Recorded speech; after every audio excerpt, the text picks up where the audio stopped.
नमस्कार दोस्तों, gigabyte class के इस क्यूबेसिक प्रोग्रामिंग सेशन में आप सबों का फिर से स्वागत करते हैं। दोस्तों, क्यूबेसिक इंटरफेस जो है,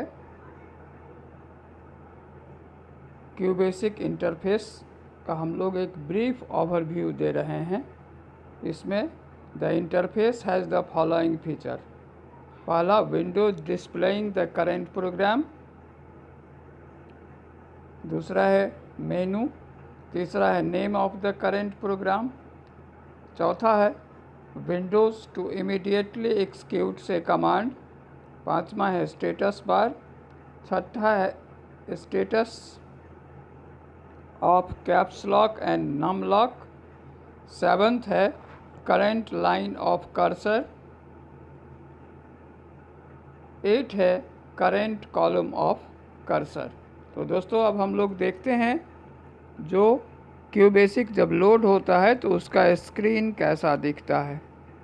तो इस तरह का जो है हमारा कंप्यूटर का स्क्रीन पर वो माइक्रोसॉफ्ट क्यूबेसिक का प्रोग्राम इस तरह से दिखेगा।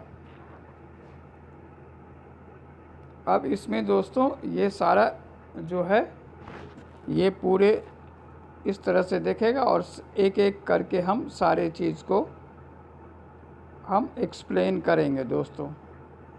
अब इसमें जो है यहाँ current program, the current program is displayed in the middle of the screen and covers most of the QBasic interface. Current program जो है वो डिस्प्ले होगा middle of the screen and covers most of the QBasic interface. दूसरा term दोस्तों है menu. The menu provide most of the operations for the QBasic editor such as opening a file, pasting text and searching for a string. तीसरा दोस्तों, तीसरा यहाँ तक तो यहाँ ये हम समझ गए। तीसरा दोस्तों है फाइल। तो फाइल मेनू पर जो है, मेनू में पहला है फाइल मेनू। तो ये मेनू जो है बड़े कॉमन है। जैसे ही हम फाइल पर क्लिक करेंगे तो पहला ऑप्शन न्यू आवेगा। उसके बाद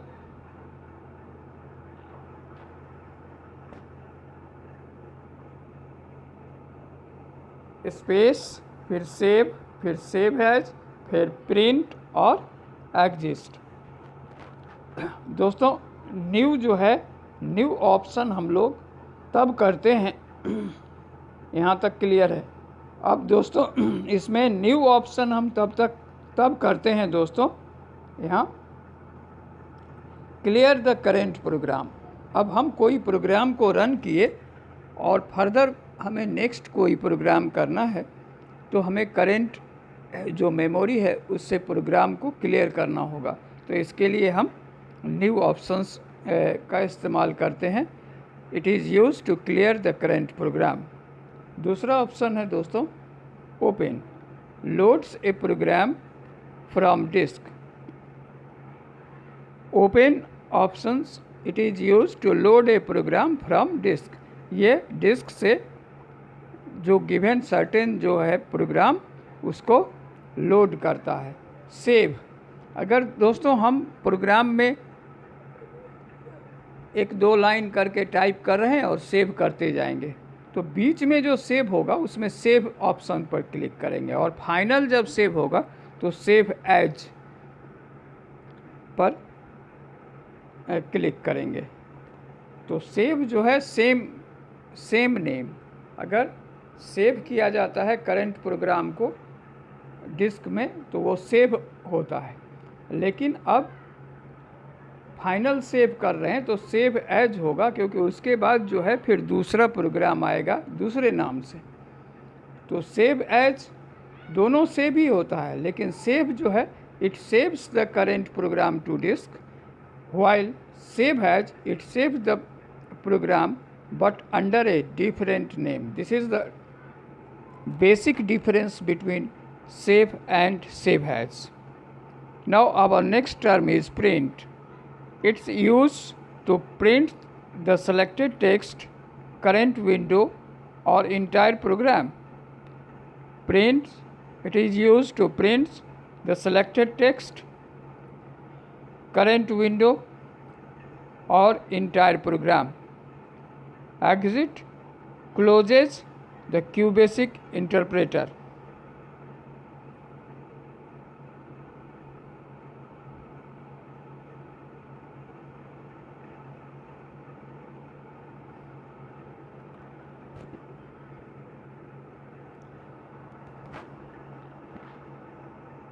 अब दोस्तों दूसरा ऑप्शन है एडिट का। तो एडिट ऑप्शन दोस्तों है, ये एडिट ऑप्शन में हम लोग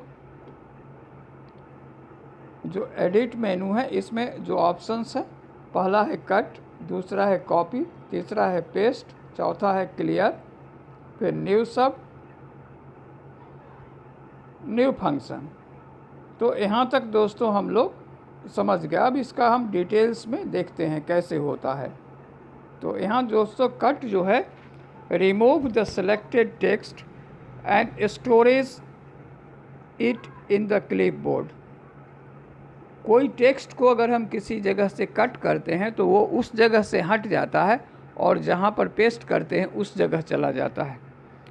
जैसे कि दोस्तों अगर आप किसी का कॉपी नोटबुक लिए हैं, उससे जो है कोई चीज़ आप उतारने के लिए या कॉपी करने के लिए, तो आप अपने नोटबुक में उसको कॉपी करेंगे। लेकिन अगर वो कॉपी करने के बजाय आप अगर कट किए तो उसके पेज को अगर फाड़ लें और आप अपने नोटबुक में उसको पेस्ट कर दें, तो वो जो है जो ओरिजिनल नोटबुक है वहाँ से पेज गायब हो जाएगा, वहाँ से वो कंटेंट्स गायब हो जाएगा। इन सिमिलर वे यहाँ भी होता है। कट ऑप्शन का अगर हम इस्तेमाल करते हैं तो करेंट पोजीशन से वो टेक्स्ट गायब हो जाता है और हमारा जो टारगेट जहाँ पर हम उसको रखना चाहते हैं तो वहाँ पर पेस्ट कर देते हैं। कॉपी में क्या है, अगर हम कॉपी जो है, copy the text instead of removing it, ये जो है दोनों जगह टेक्स्ट को रखता है। जैसे हम जहाँ से कॉपी कर रहे हैं वहाँ भी वो कंटेंट्स रहेगा और जहाँ हम पेस्ट कर रहे हैं वहाँ भी रहेगा, दोनों जगह रहेगा। लेकिन कट में फाइनल जहाँ है वहाँ रहेगा, पहले जहाँ था वहाँ नहीं रहेगा। ये ध्यान में देंगे, ये कट और कॉपी में अंतर है। पेस्ट, दोनों ही स्थिति में क्लिपबोर्ड में जो कंटेंट्स है उसको current position of the cursor, जहाँ कर्सर का करंट पोजीशन है वहाँ पर ला करके इसमें पेस्ट किया जाता है। दोस्तों अब है clear, remove the text without storing it in the clipboard.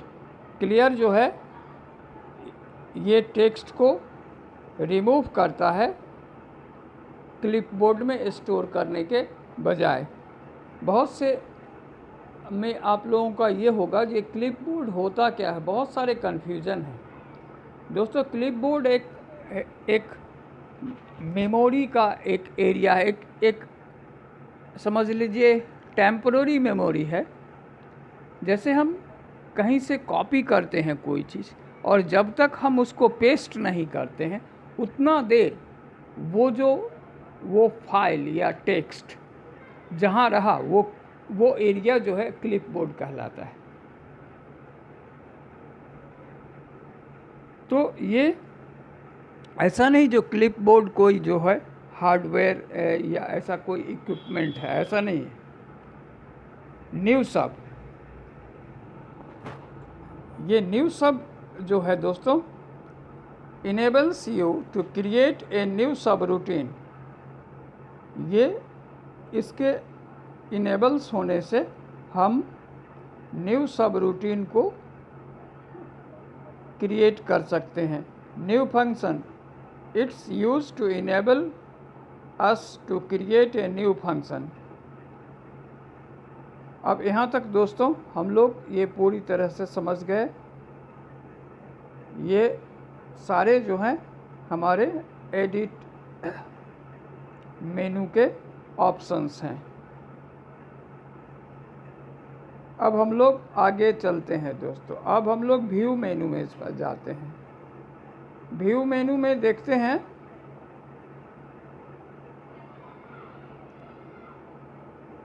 View मेनू में दोस्तों जाते हैं तो हम लोग देखते हैं इसमें व्यू मेनू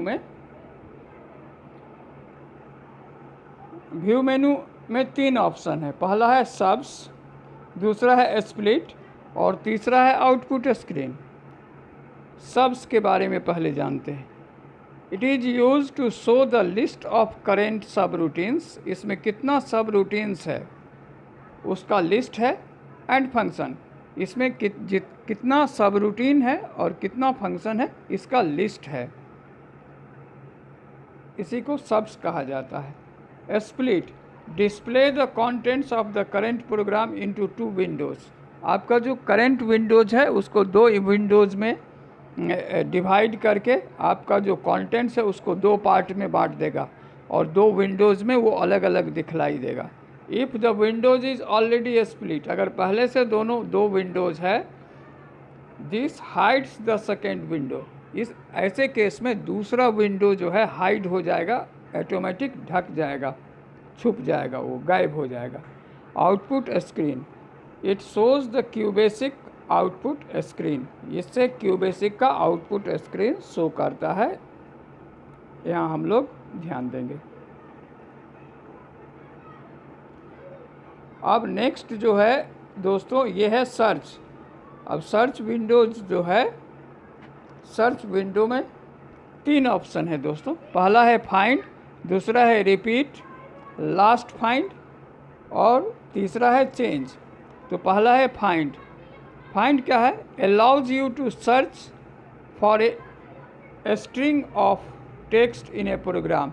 ए पार्टिकुलर स्ट्रिंग, वर्ड या ग्रुप ऑफ वर्ड या सेंटेंस, उसको प्रोग्राम में फाइंड करना है। ठीक है। दूसरा है repeat last find, continues the previous search operations. Last find जो किया है, लास्ट में जो फाइंड किया उसी को रिपीट करना है। प्रीवियस सर्च ऑपरेशंस उसको रिपीट करना है। तीसरा जो है वो चेंज ऑप्शंस है। Replaces each instance of a string with another string. ये रिप्लेस करता है। इसका इस यूज दोस्तों कैसे होता है? जैसे मान लीजिए आप कोई एस्से लिख रहे हैं दोस्तों, और उसमें जो है आपने कोई जैसे education centre, Indian education centre नाम से कोई आपने एस्से लिखा, उसमें बहुत जगह आपने इस जगह का जिक्र किया, सेंटर।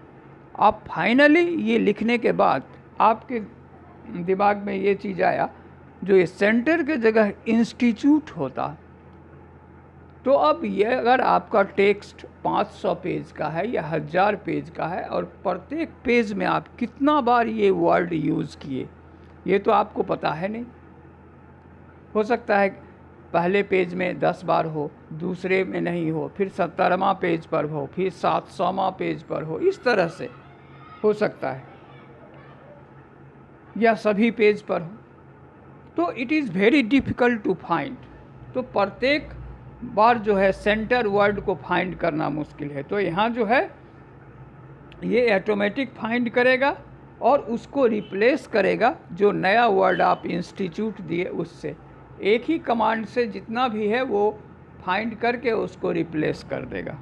इसीलिए चेंज जो हुआ, replace each instant of a string with another string, दूसरे वर्ड से उसको रिप्लेस कर देगा।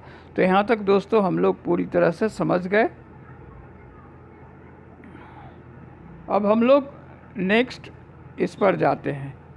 अब यहाँ दोस्तों देखते हैं रन मेनू जो है इसमें क्या होता है। रन मेनू जो है दोस्तों इसमें इसके 3 ऑप्शन हैं।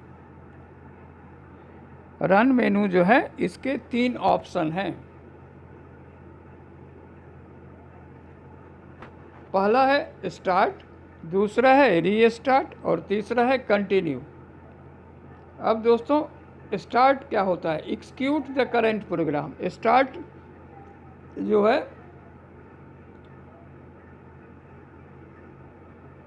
ये एक्सिक्यूट द करंट प्रोग्राम, ये करंट प्रोग्राम को एक्सिक्यूट करता है दोस्तों।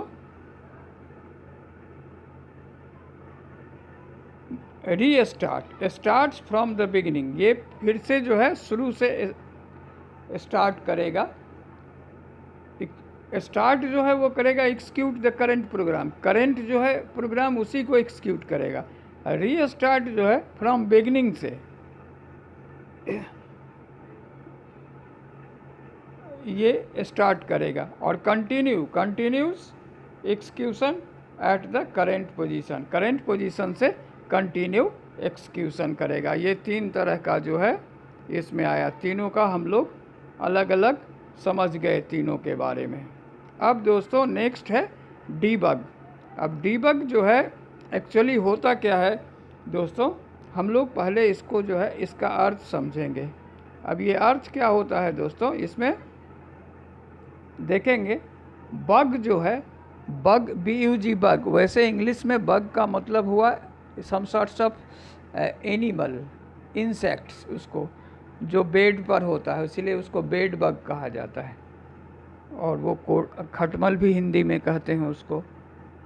लेकिन अगर कंप्यूटर टर्मिनोलॉजी, कंप्यूटर के टर्म में जो है बग को कहा जाता है एरर इन कंप्यूटर प्रोग्राम। तो कंप्यूटर प्रोग्राम में जो एरर होता है उसको बग कहा जाता है। और डीबग होता है उस प्रोसेस को कहा जा सकता है जिसके ज़रिए, जिससे हम इस एरर को रिमूव करते हैं। तो removing process of removing error from our current program, removing error from our current program is known as debug. Removing error from our current program is known as debug. So the process through which we can remove error from computer program is known as debug. इसको debug कहा जाता है। Step, अब इसमें जो है बहुत सारे ऑप्शन है। पहला है step, processes the next command. ये जो है स्टेप जो है ये नेक्स्ट कमांड का प्रोसेस करता है। अब it process next command. Procedure step processes the next command but does not show QBasic going inside a subroutine or functions. ये नेक्स्ट कमांड को प्रोसेस करता है लेकिन QBasic प्रोग्राम के अंदर जो सब रूटीन और फंक्शन इसको शो नहीं करता है। Trace on shows the command that is being executed while the program is running. जब प्रोग्राम रन होता है तो नीचे में जो है बॉटम में एक ट्रेस ऑन होता है जिसमें कमांड लाइन होता है, F1 से क्या होता है, F2 से क्या होता है, ये इस तरह से दिया हुआ रहता है।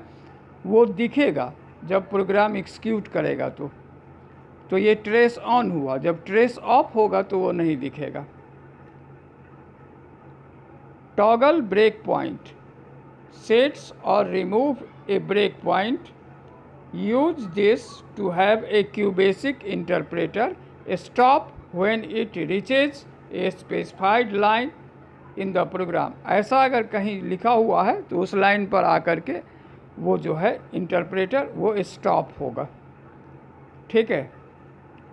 Clear all breakpoints, remove all breakpoints in the program. जितने भी प्रोग्राम में ब्रेक पॉइंट्स हैं वो सारे को रिमूव कर देते हैं। Set next statement allows you to continue execution at the specified line. तो यहाँ तक दोस्तों हम लोग सब कुछ समझ गए। ये सब डेफिनेशन है, इसमें कोई टेक्निकल बात है नहीं।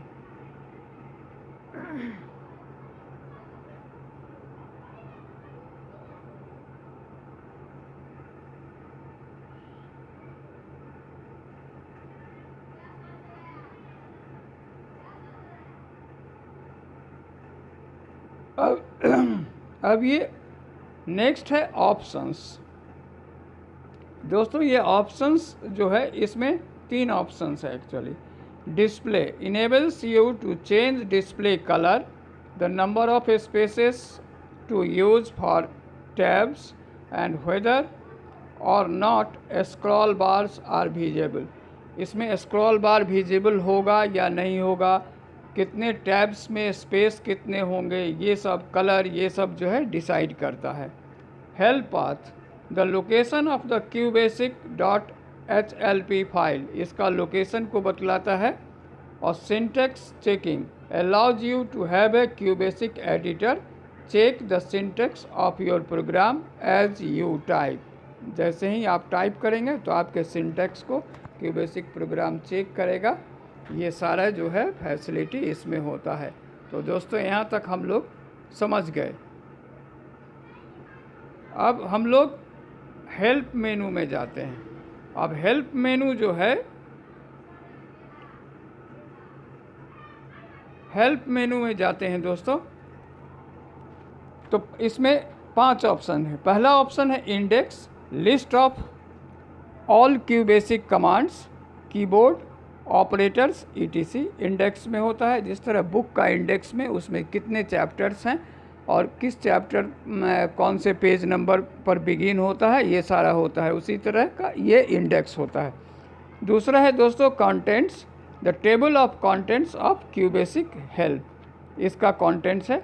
तीसरा है topic, show help for a specific keyboard, using help displays information on using QBasic help, about shows information about the QBasic interpreter।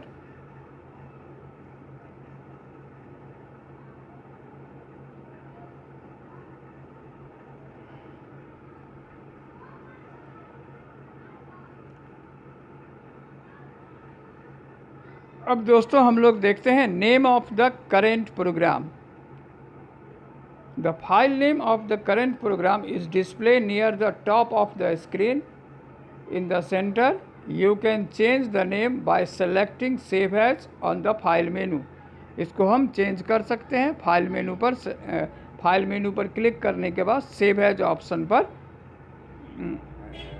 Save as option में इसको हम चेंज कर सकते हैं। Immediately executes a command, QBasic provides a way to execute a command without running the current program। To do so, select the bottom window under Immediate and enter a command, then press Enter। इसको Immediate के under में select करना है और फिर press inter करना है। तो ये सारा चीज़ इमीडिएट करेंट प्रोग्राम को छोड़ करके वो इमीडिएट वाला प्रोग्राम पहले एक्सिक्यूट्स हो जाएगा। अब स्टेटस बार, कंप्यूटर में स्टेटस बार जो है सभी लोग जानते हैं। The status bar is at the bottom of the screen, it displays A short list command. कुछ शॉर्ट लिस्ट कमांड वहाँ डिस्प्ले होता है। When you highlight the item on the menu, the status bar displays a short descriptions of what the items does। इसमें क्या होगा, जिस तरह से Shift + F1 हेल्प होता है, F6 विंडोज़ के लिए, F2 सब रूटीन के लिए, F5 रन के लिए, F8 स्टेप्स के लिए, इस तरह से यूज होता है। Status of caps lock and num lock keys. दोस्तों if caps lock is set, a C is displayed on the right side of the status bar।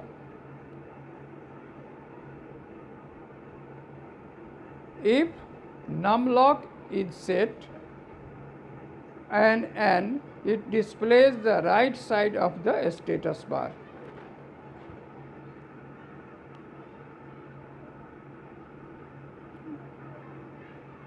On the right side of the status bar, the current line of the cursor is displayed।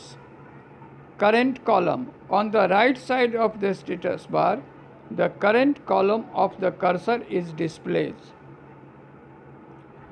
तो यहाँ तक दोस्तों हम लोग समझ गए पूरी तरह से।